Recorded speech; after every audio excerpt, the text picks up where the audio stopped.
चिरगांव थाना क्षेत्र के अंतर्गत ग्राम विटरी में ब्रज किशोर अहिरवार पुत्र धनीराम अहिरवार के खेत से गलत तरीके से रोड डलवाया जा रहा है, जिसको लेकर आज ब्रज किशोर ने जिलाधिकारी को प्रार्थना पत्र देकर कहा कि लेखपाल के द्वारा गलत तरीके से नाप कर रोड उसके खेत से निकल रहा है।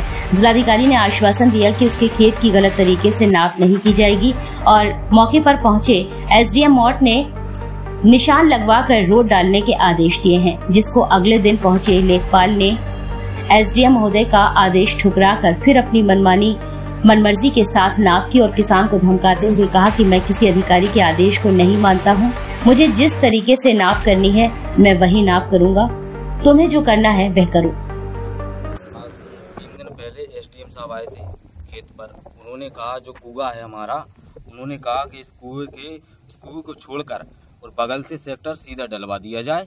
और डीएम साहब के पास में गए तो डीएम साहब ने यही कहा था कि इसको जो कुआं है उसको भी छुड़वा दिया। एसडीएम साहब को आदेश आया जब वो खेत पर आए, लेकिन उन्होंने नहीं मानी। और जो सामने विपक्षी लोग हैं, जो सामने उनके खेत हैं, वो लेखपाल बोल रहा था कि हम तुम्हारी ज़मीन छुड़वा के इनको देंगे, लेकिन लेखपाल साहब बोले कि नहीं, जो जैसी जो नाप हो रही है नाप इसी तरह होगी, चाहे कुछ भी कर लो, चाहे तुम कहीं भी हो जाओ, XYZ लखनऊ जाओ, कहीं भी जाओ, हम किसी की नहीं मानेंगे, अपनी मनमानी करके इस सेक्टर यहीं से निकालेंगे।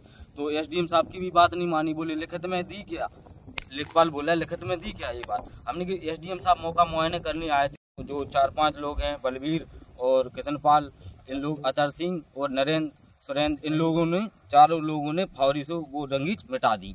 उन्होंने लेखपाल साहब से हमने बोला कि ये रंगीच क्यों मिटवा रहे, बोले नहीं, जैसी हमने नाप की है इसी नाप के द्वारा चक्र डलेगा। हमने के बोला तुम्हारे खेत में ज़मीन ज़्यादा, हमने ज़मीन ज़्यादा है तो नीचे छुड़वा दो उसको, और जो एसडीएम साहब बोल गए उसके अनुसार काम कीजिए ना आप। तो बोले नहीं, वो कुछ नहीं होता है, ऐसे तो हर कोई बोल जाता है कि वो सेक्टर सीधा कर दो, ये कर दो, बोलने से क्या होगा, इतनी सी बात है। तो अब वो है तो प्रधान है, तो प्रधान ने एसडीएम साहब बोल के गए कि जो सेक्टर इसी तरह डलवा दी जाए, तो वो प्रधान जी ने भी वो अनसुनी कर दी वो बात को, सेक्टर नहीं डलवाया, क्योंकि उन लोगों को मौका दिया कि अब जो लोग भी कार्रवाई करें, जो लोग भी ऐसा करें। अच्छा, एसडीएम के अलावा उच्च अधिकारी के पास और भी किसी अधिकारी? हाँ, डीएम साहब के पास में गए थे हम। डीएम साहब ने क्या कहा? डीएम साहब ये बोले कि जमीन से क्या मतलब है, जमीन तो किसी की खेत में जमीन ज्यादा है, किसी के में कम है, तो जमीन से क्या मतलब, जो सेक्टर सीधा है उसको सीधा डलवा जाए नक्शा के हिसाब से। अब कम से कम 20 बार नाप हो चुकी खेत में, 20 बार हमारी खेत में जरी डलवाई जाती है, बार बार 20 बार नाप कर चुके। बोल रहा तुम्हारे खेत में जमीन ज्यादा है, तो वो नीचे आई, जो हमारा जो भूमि है, भूमिगत है, जो नीचे पट्टे बहे, तो हमने नीचे जमीन छुड़वा दी जाए। हमने उस मेड़े से नाप करो, तो बोले वहाँ पे चिन्ह तो नहीं है, कोई चिन्ह नहीं है। हमने चिन्ह नहीं है तो ऐसे हमारी जमीन क्यों छुड़वा रहा है।